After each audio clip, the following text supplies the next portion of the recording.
ماہ محرم الحرام کی 15 تاریخ اور جمعے کا دن ہے۔ یہ محرم 1442 ہجری کا محرم ہے۔ اس محرم میں 1442 کے محرم میں عاشورہ کے دن 10 محرم کے دن جلوس میں لاؤڈ اسپیکر پر بڑے مجمع کے سامنے بے شمار لوگوں کے سامنے نبی کریم صلی اللہ علیہ وسلم کی صحابہ کی مذمت کی گئی، ان پر لعنت کی گئی معاذ اللہ۔ نبی کریم صلی اللہ علیہ وسلم کا صحابہ حضرت ابو سفیان اور ان کے صاحبزادے حضرت امیر معاویہ رضی اللہ تعالی عنہما، ان دونوں پر کھلے عام مجمع عام میں سڑک کے اوپر بندر روڈ پر لاؤڈ اسپیکر پر ان دونوں بزرگ ہستیوں پر لعنت کی گئی۔ یہ واقعہ انتہائی قابل مذمت اور قابل نفرت واقعہ ہے۔ یہ جرأت اور یہ ہمت وہی کر سکتا ہے کہ جس کی پشت پر خارجی قوتیں ہوں یا اس کی پشت پر اس ملک کی داخلی قوتیں ہوں جو اس ملک کے اندر فرقہ واریت پھیلانا چاہتے ہیں، شیعہ اور سنیوں کو مد مقابل لانا چاہتے ہیں، دونوں کو لڑانا اور دونوں کی خون کی ندیاں بہانا چاہتے ہیں۔ یہ ان قوتوں کی کارستانی ہے۔ اس لیے مجھے اور آپ کو ہوشیار رہنا ہے، اہل سنت کو آنکھیں کھلی رکھنی ہے، اہل سنت کو اپنے دل اب کشادہ رکھنے ہیں کہ کہیں ایسا نہ ہو کہ فرقہ واریت کے طور پر دونوں فریقوں کو لڑا دیا جائے اور دونوں فریقوں کے خون کی ندیاں بہائی جائیں۔ یہ سازشیں ہیں۔ کھلے عام پاکستان کو بنے ہوئے 73 سال ہو گئے، یہ پاکستان کی پیدائش کا 74واں سال ہے، پاکستان کی پیدائش کو 74واں سال ہے۔ آج تک کبھی ایسا نہیں ہوا، اس محرم میں ایسا ہوا ہے۔ ہم اس کی انتہائی مذمت کرتے ہیں، اس کو قابل نفرت فعل قرار دیتے ہیں اور اس کو فرقہ واریت اور مسلمانوں کے طبقات کو لڑانے کی کوششیں سمجھتے ہیں کہ مسلمانوں کو لڑانے کی کوشش کی جا رہی ہے۔ اہل سنت اللہ کی عظمت کے قائل ہے کہ اللہ تمام عظمتوں کا مالک ہے، انبیاء کرام کے مقام کا قائل ہے کہ اللہ تعالیٰ نے نبیوں کو جو مقام دیا ہے وہ دنیا میں کسی اور کو نہیں دیا ہے۔ اہل بیت کے منصب و مقام کے قائل ہیں، صحابہ کرام کے منصب و مقام کے قائل ہیں۔ ہم ان تمام برگزیدہ ہستیوں کو مانتے ہیں، ان پر ایمان رکھتے ہیں اور ان کے خاک پاک کو اپنی آنکھوں کا سرما بناتے ہیں۔ ہم ان تمام بزرگ ہستیوں کے ساتھ عقیدت اور محبت رکھتے ہیں۔ ہم کسی کی گستاخی نہیں کر سکتے، ہم کسی کی برائی نہیں کر سکتے، ہم کسی پر تنقید نہیں کر سکتے۔ ہم ان سب کی تعریف و توصیف کرتے ہیں، ان سب کی شانیں بیان کرتے ہیں۔ جنہوں نے ایسا کیا ہے انہوں نے بہت ہی برا قدم اٹھایا ہے، بہت ہی نفرت والا قدم ہے۔ اللہ کرے کہ یہ قدم کٹ جائے اور یہ قدم آگے بڑھنے نہ پائے۔ اگر یہ قدم آگے بڑھ گیا تو ملک کے اندر پھر امن و امان نہیں رہے گا، اس ملک کے اندر پھر چین و سکون نہیں رہے گا۔ اللہ ان قدموں کو کاٹ دے اور ان زبانوں کو کاٹ دے جن زبانوں نے صحابہ کرام پر لعنت، ملامت اور ان کی مذمت کی ہے، ان زبانوں کو اللہ کاٹ دے۔ ہم صحابہ کرام ان سب کے پیروکار ہیں، ان سب سے محبت رکھتے ہیں۔ کیوں محبت رکھتے ہیں؟ اس لیے کہ اللہ کا رسول محبت رکھتا ہے۔ اور اللہ کا رسول کیوں محبت رکھتا ہے؟ اس لیے کہ اللہ محبت رکھتا ہے، اللہ ان سے محبت رکھتا ہے۔ اللہ تعالیٰ نے فرمایا کنتم خیر امہ، کہ تم بہترین امت ہو۔ کس کو کہا جا رہا ہے؟ مجھے اور آپ کو، ایف والوں کو، سی جی والوں کو، پاکستان والوں کو، ہندوستان والوں کو، افغانستان والوں کو، ترکی سعودیہ والوں کو۔ کنتم خیر امہ کن کو کہا جا رہا ہے؟ وہ جو ہم سے 100 سال پہلے گزرے ان کو کہا جا رہا ہے؟ جو 200 سال پہلے گزرے، 300 سال پہلے گزرے، 400 سال پہلے گزرے، ان کو کہا جا رہا ہے کہ تم بہترین امت ہو؟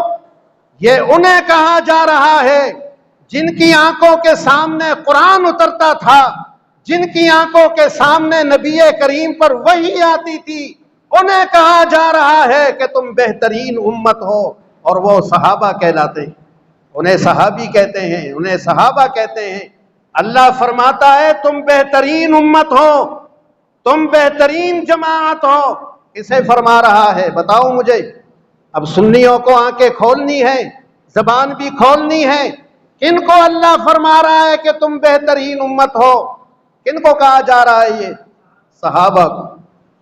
اور یہ کہیں کہ بدترین امت ہے، یہ کہیں کہ بدترین ہیں، اللہ فرمائے بہترین ہیں اور یہ کہیں کہ بدترین ہیں، تو اللہ کی بات مانو گے یا ان پیادوں کی بات مانو گے؟ کس کی بات مانی جائے گی؟ کنتم خیر امہ، تم بہترین امت ہو۔ قرآن کریم صحابہ کو کہتا ہے کہ بہترین امت ہو اور یہ کہتے ہیں یہ بدترین امت ہے۔ اللہ فرما رہا ہے بہترین امت کس لیے ہو؟ اخرجت للناس، تمہیں لوگوں کے لیے نکالا گیا ہے، لوگوں کو ایمان بتانے کے لیے، لوگوں کو اچھے اعمال بتانے کے لیے، لوگوں کو اچھے اخلاق سکھانے کے لیے، لوگوں کو امانت و دیانت کی تعلیم دینے کے لیے اللہ نے تمہارا انتخاب کیا ہے، ہمارا نہیں کیا۔ ہمیں حضور کے دور میں پیدا نہیں کیا، ہمارا اور آپ کا انتخاب نہیں ہوا، مجھے اور آپ کو نہیں پیدا کیا، اس صدی کے لوگوں کو اس وقت میں پیدا نہیں کیا۔ کن کو پیدا کیا؟ جن کو اس وقت میں پیدا کیا انہیں کہا جا رہا ہے کہ تم بہترین لوگ ہو۔ اخرجت للناس، تم لوگوں کے فائدے کے لیے دنیا میں بھیجے گئے ہو۔ میرے حبیب کی رفاقت تمہیں حاصل ہو گئی ہے، ان کی صحبت تمہیں حاصل ہو گئی ہے، ان سے براہ راست تمہیں تعلیم حاصل ہو گئی ہے، تم براہ راست ان سے علم پاتے ہو اور وہ اللہ سے براہ راست علم پاتا ہے۔ تم بہترین امت ہو کہ لوگوں کی بھلائی کے لیے، لوگوں کو اچھا راستہ دکھانے کے لیے تم نکالے گئے۔ قرآن کہتا ہے لوگوں کی بھلائی کے لیے تم نکلے ہو، اور یہ کہتے ہیں برائیوں کے لیے تھے، یہ برائیاں کرتے تھے، یہ فسق و فجور کرتے تھے، یہ خرابیوں میں ملوث تھے۔ قرآن کیا کہتا ہے؟ یہ کیا کہتے ہیں؟ تأمرون بالمعروف، تم لوگوں کو بھلائی کا حکم دیتے ہو، لوگوں کو اچھی باتیں بتاتے ہو، وتنہون عن المنکر، اور برائیوں سے روکتے ہو۔ یہ کنہیں کہا جا رہا ہے؟ یہ انہیں کہا جا رہا ہے جو قرآن کریم کے اولین مخاطب ہیں، جو قرآن کریم کو پہلے سننے والے، جن کے کانوں سے قرآن کریم کے یہ الفاظ ٹکرائے، آشنا ہوئے، یہ انہیں کہا جا رہا ہے کہ تم بھلائیوں کا حکم دیتے ہو، بھلائیوں کی تعلیم دیتے ہو۔ یہ کہتے ہیں برائیوں کی تعلیم دیتے تھے۔ ابو بکر فاسق تھے، ابو بکر فاجر تھے معاذ اللہ، اور اب فسق و فجور سے ایک قدم اوپر بڑھ گئے، اب کافر بھی ہو گئے معاذ اللہ۔ پنڈی کے ایک مولوی نے کہا کہ اب کافر ہو گئے معاذ اللہ۔ قرآن کیا کہتا ہے؟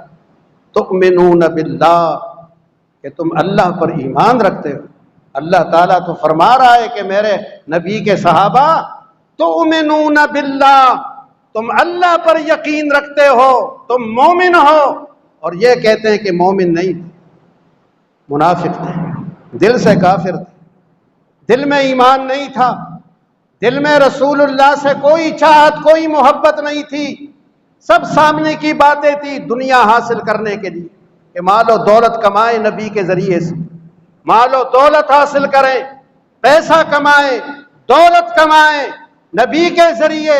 اللہ فرما رہا ہے تؤمنون باللہ کہ تم اللہ پر ایمان رکھتے ہو۔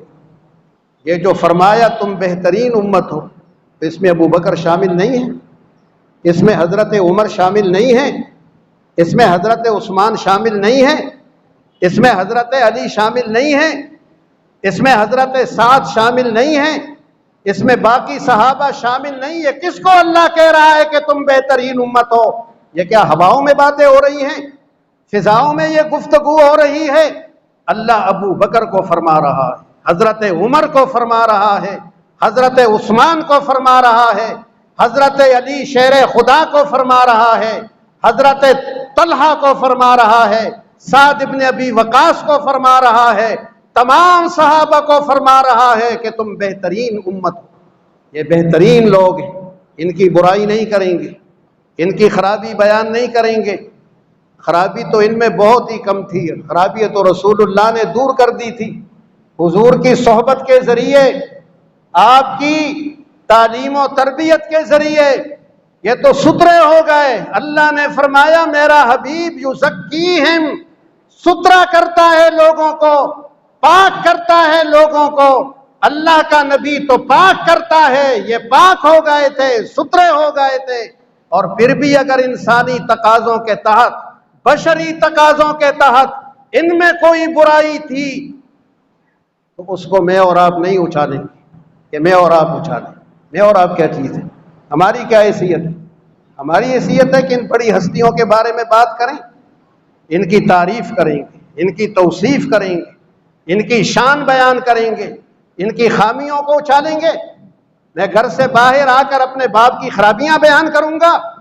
میرا یہ بیٹا گھر سے نکل کے آ کے چوراہے پہ کھڑے ہو کے میرے اور اپنی ماں کی برائیاں بیان کرے گا؟ بیٹے کا یہ کام ہوتا ہے؟ ہم ان کے بیٹے ہیں، ہم ان کی اولاد ہیں، ہم ان کے بچے ہیں، بچوں کی طرح ہیں، اولاد کی طرح ہیں۔ ہم ان کی تعریف کریں گے، ہم ان کی برائیاں کریں گے، ہم ان کی اچھائیاں بیان کریں گے۔ حضرت امیر معاویہ اور ان کے والد حضرت ابو سفیان، یہ دونوں صحابی رسول ہیں، صحابی کی عزت کی جائے گی۔ حضور نے فرمایا اکرموا اصحابی، فرمایا میرے ساتھیوں کی عزت کرنا۔ ان ساتھیوں نے مجھ پر سب کچھ قربان کر دیا ہے، انہوں نے جانیں بھی مجھ پر قربان کی، انہوں نے اپنے اموال بھی مجھ پہ قربان کیے، انہوں نے اپنی عزتیں بھی مجھ پر قربان کر دی، انہوں نے اپنا ناموس بھی مجھ پہ قربان کر دیا، انہوں نے سب کچھ مجھ پر قربان کیا ہے۔ لہذا میری امت کے لوگوں ان کا اکرام کرنا، ان کا احترام کرنا، ان کی تعظیم کرنا۔ اکرموا اصحابی، ان کی برائی نہیں کریں گے، ان کی خرابی نہیں بیان کریں گے۔ حضرت امیر معاویہ رضی اللہ تعالی عنہ، وہ حضرت علی رضی اللہ تعالی عنہ، ان کی جنگیں ہوئی ہیں، آپس میں لڑائیاں ہوئی ہیں، ہونے تو جنگیں، کیا ہو گیا؟ گھر میں دو بھائی لڑتے نہیں ہیں، گھر میں باپ بیٹا نہیں لڑتے، گھر میں ماں بیٹی کی لڑائی نہیں ہوتی۔ ان کی اگر لڑائی ہو گئی، ان کی اگر تلخی ہو گئی تو کون سے اعتراض کی بات ہے؟ آپ کے گھر میں جھگڑے نہیں ہوتے؟ باپ بیٹا جھگڑ رہا ہے، بیٹے نے باپ کو گریبان سے پکڑا ہوا ہے، باپ نے بیٹے کو لٹایا ہوا ہے، بھائی نے بھائی کو، ماں نے بیٹی کو، بیٹی نے ماں کو، تو جھگڑے کیا ہوتے؟ کوئی کفر ہوگا؟ جھگڑے کوئی کفر کا نام ہے؟ ہوتے ہیں جھگڑے، اختلافات ہوتے ہیں، ایک دوسرے کا جو خیال ہے وہ دوسرا نہیں سمجھ پاتا، ایک دوسرے کے نقطہ نظر کو نہیں سمجھ پاتے۔ یہ اختلافات اور یہ جھگڑے ان کے نیک نیتی پر مبنی ہیں۔ ان میں اختلافات صحابہ میں اہل سنت بات نہیں کرتے۔ اہل سنت کہتے ہیں یہ بڑوں کی باتیں، بڑے جانیں، ہم اس میں دخل اندازی نہیں کریں گے۔ ہمارے علماء کا اہل سنت کے علماء کا، اکابرین کا، متقدمین کا یہی اس معاملے میں عقیدہ ہے کہ جو بھی صحابہ کرام میں اختلافات ہوئے وہ سارے اختلافات وہ جانے، ان کے معاملے جانے، ہم ان کے اختلافات میں کوئی بات نہیں کریں گے، ہم دونوں گروہ کے ساتھ محبت اور عقیدت کا معاملہ رکھیں گے، شہر خدا کے ساتھ بھی، ان کی اولاد کے ساتھ بھی، حضرت امیر معاویہ کے ساتھ بھی، ان کے والد حضرت ابو سفیان کے ساتھ بھی، ان کے ساتھ ہمارے معاملے محبت کے ہوں گے۔